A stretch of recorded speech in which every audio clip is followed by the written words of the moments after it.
सभी छात्र छात्राओं को पंडित वेदभूषण रामनिवास भगवान दीन तिवारी का नमस्कार। आइए हम सब अपनी पढ़ाई शुरू करने से पहले माँ सरस्वती से आशीर्वाद प्राप्त करते हैं। तू स्वर की दाता है, तू ही वर्णों की ज्ञाता, तुझमें ही नवाते शीश, हे शारदा मैया दे अपना आशीष। जीवन में खुशी लाए अपार, सरस्वती विराजे आपके द्वार, शुभ कामनाएं हमारी करे स्वीकार। किताबों का साथ हो, पेन पर हाथ हो, कापियां आपके पास हो, पढ़ाई दिन रात हो, जिंदगी के हर इम्तिहान में आप पास हो। आज अभी और इसी समय हम सब माँ सरस्वती को साक्षी मानकर ये प्रतिज्ञा करते हैं कि जब तक हम अपने लक्ष्य को हासिल नहीं कर लेते तब तक हम नहीं रुकेंगे।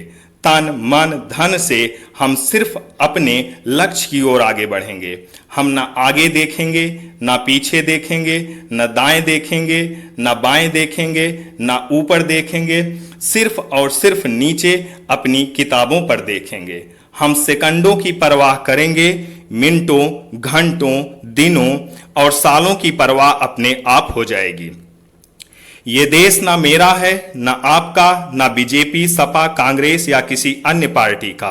ये देश महात्मा गांधी, चंद्रशेखर आजाद, भगत सिंह, रानी लक्ष्मीबाई और उन सभी देशभक्तों और फौजी भाइयों का है जो इस देश और तिरंगे को सम्मान पूर्वक जिंदा रखने के लिए अपने प्राण खुशी खुशी त्याग दिए। उनके इस देश और तिरंगे को सुरक्षित और जिंदा रखने के लिए हम सब माँ सरस्वती से आशीर्वाद लेकर एक शिक्षित नागरिक बनकर इस देश की सेवा करें। आर्यावर्त, जम्बूद्वीप, भारतवर्ष, हिंदुस्तान, इंडिया, भारत की जय। कलयुग के इस पहले चरण में किस तरह की पढ़ाई की आवश्यकता है, अर्थात इस समय हमारी परीक्षा किस तरह की पढ़ाई या तपस्या की मांग कर रही है। तो आइए वीडियो देखते हैं और ध्यान से सुनते हैं। प्लीज आप इस वीडियो को पूरा देखें। देखने के बाद आपके मुंह से यही जवाब निकलेगा कि ऐसी वीडियो आज तक न कभी देखी और ना सुनी। जब दिनों, तारीखों, महीनों, मौसम, शरीर, स्वास्थ्य, नहाने धोने, कपड़े, दाढ़ी बाल, सोने जगने, खाने पीने, आने जाने, मिलने जुलने, शादी विवाह, त्योहार, उत्सव, मनोरंजन, जन्मदिन, हंसने रोने, खेलने कूदने, अपने पराये, दोस्त दुश्मन, सुख दुख, मोह माया, धन दौलत, घर परिवार, समाज, सुंदरता, उम्र आदि का पता न रहे तो समझो कि पढ़ाई लिखाई अच्छी चल रही है। एक तपस्या की तरह आजकल इसी तरह की पढ़ाई की आवश्यकता है। विद्यार्थियों, हमारा देश हिंदुस्तान ऋषियों मुनियों का देश है, अर्थात हमारे पूर्वज ऋषि मुनि थे जो अपने लक्ष्य को प्राप्त करने के लिए 10-10 हजार साल तक तपस्या करते रहे। वाल्मीकि जब तपस्या कर रहे थे तो उनके कमर के नीचे का शरीर पूरी तरह से दीमक खा गया था, पर वो तपस्या उसी तरह से करते रहे। ऋषि मतंग शबरी से कह गए थे कि राम तेरे द्वारे अवश्य आएंगे, और शबरी कई सालों तक सिर्फ और सिर्फ राम की प्रतीक्षा करती रही। विद्यार्थियों, अंत में सारे ऋषि मुनि अपनी तपस्या से अपना लक्ष्य प्राप्त करने में सफल रहे और शबरी भी राम का दर्शन करने में सफल रही। तो विद्यार्थियों, आप अगर ऋषि मुनि की संतान होकर 12 से 15 महीने तपस्या नहीं कर सकते तो हमारे पूर्वज ऋषि मुनि का एक प्रकार से अपमान करना हुआ। विद्यार्थियों, आप 25 साल के हो, 35 साल के हो या 45 साल के हो, मायने ये नहीं रखता है। मायने ये रखता है कि आप तपस्या कर रहे हो, क्योंकि अब की पढ़ाई अर्थात इस समय की कलयुग की पढ़ाई को हम पढ़ाई का नाम नहीं बल्कि तपस्या का नाम देंगे। और तपस्या में समय लगता है, तब लक्ष्य प्राप्त होता है।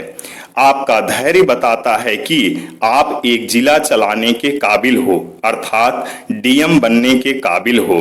विद्यार्थियों, ये जल, थल, पावक, गगन, समीरा, सूर्य, चंद्रमा, तारे, दिन, रात, चारों दिशाएं, पशु पक्षी, जीव जंतु, कीड़े मकोड़े, पेड़ पौधे, इस ब्रह्मांड की सारी वस्तुएं, सारे प्राणी यही चाहते हैं आप अपनी पढ़ाई अर्थात तपस्या में लगे रहो। विद्यार्थियों, पढ़ाई का मतलब या अर्थ यही है कि पढ़ाई या तपस्या के दौरान हमें किसी भी तरह का कोई सुख नहीं करना है। हम चाहे राजा के बेटे हों या रंग के बेटे हों, पर किसी भी प्रकार का कोई सुख अपनी इस तपस्या के दौरान नहीं करेंगे। हमारी प्रकृति यही कहती है कि पढ़ाई में सुख 100% वर्जित है। जिसने सब्र किया वही सबरी हो गया, और जो सबरी हो गया उसे ईश्वर के पास जाना नहीं पड़ता, ईश्वर स्वयं उसके पास पहुंच जाते हैं। विद्यार्थियों, कुछ दिनों तक आप लोग सबरी बने रहो, लक्ष्य स्वयं आप तक आएगा। विद्यार्थियों, भगवान मर्यादा पुरुषोत्तम श्री राम से ज्यादा न कोई सुंदर है और ना कोई शक्तिशाली है और ना कोई धनवान है। राम अपनी वीरता, शीलता और सुंदरता के कारण जाने जाते हैं, पर भगवान श्री राम भी विद्या अध्ययन के समय सर मुड़वाकर, भिक्षा मांगकर, जमीन पर लेटकर सिर्फ और सिर्फ विद्या प्राप्त में लगे रहे, और श्री राम ने सबसे कम समय में इस ब्रह्मांड की सारी विद्या अर्जित कर लिए। हमें जीवन में हर कार्य में सफलता तभी मिलेगी जब हम राम को अपना आदर्श मानेंगे। विद्यार्थियों, जब रावण मर रहा था तो उसने राम से कहा, राम तुम जीत गए और मैं हार गया। जानते हो राम क्यों?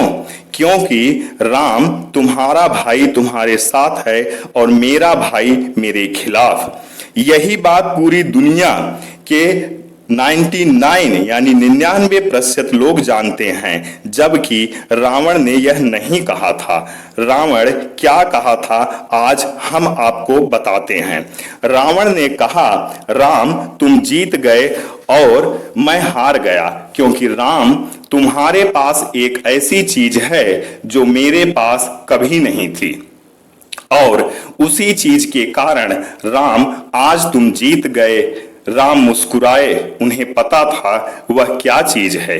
विद्यार्थियों, वह चीज चरित्र था। राम के पास एक अच्छा चरित्र था और रावण के पास कभी कोई चरित्र नहीं था।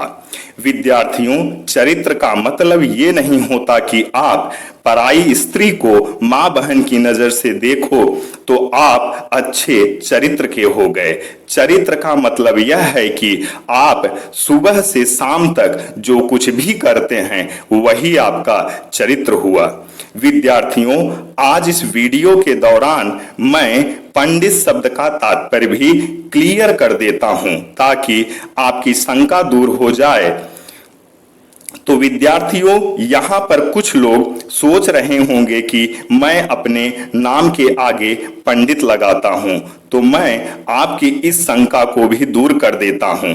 मेरे पंडित शब्द का तात्पर्य ब्राह्मण नहीं है। मेरे पंडित शब्द का तात्पर्य वो है जो श्री कृष्ण ने अर्जुन से कहा था। श्री कृष्ण ने अर्जुन से कहा था कि पंडित शब्द का तात्पर्य किसी विशेष जाति या धर्म से नहीं है। जिस किसी व्यक्ति के अंदर दया, क्षमा, सत्य, अहिंसा और परोपकार की भावना है, वही व्यक्ति वास्तविक पंडित है। पंडित किसी भी जाति धर्म का इंसान अपने कर्मों द्वारा बन सकता है और ब्राह्मण जन्म से बनता है। विद्यार्थियों, वीडियो अच्छी लगी या नहीं कमेंट करके जरूर बताएं, और हाँ, मंत्र बोलने वाले होठों से अधिक पवित्र दान करने वाले हाथ होते हैं। अर्थात इस वीडियो को अधिक से अधिक दान करें, यानी लाइक, शेयर और सब्सक्राइब करें। आर्यावर्त, जम्बूद्वीप, भारतवर्ष, हिंदुस्तान, इंडिया, भारत। जय हिंद, जय भारत, वंदे मातरम। सत्यमेव जयते। Best of luck.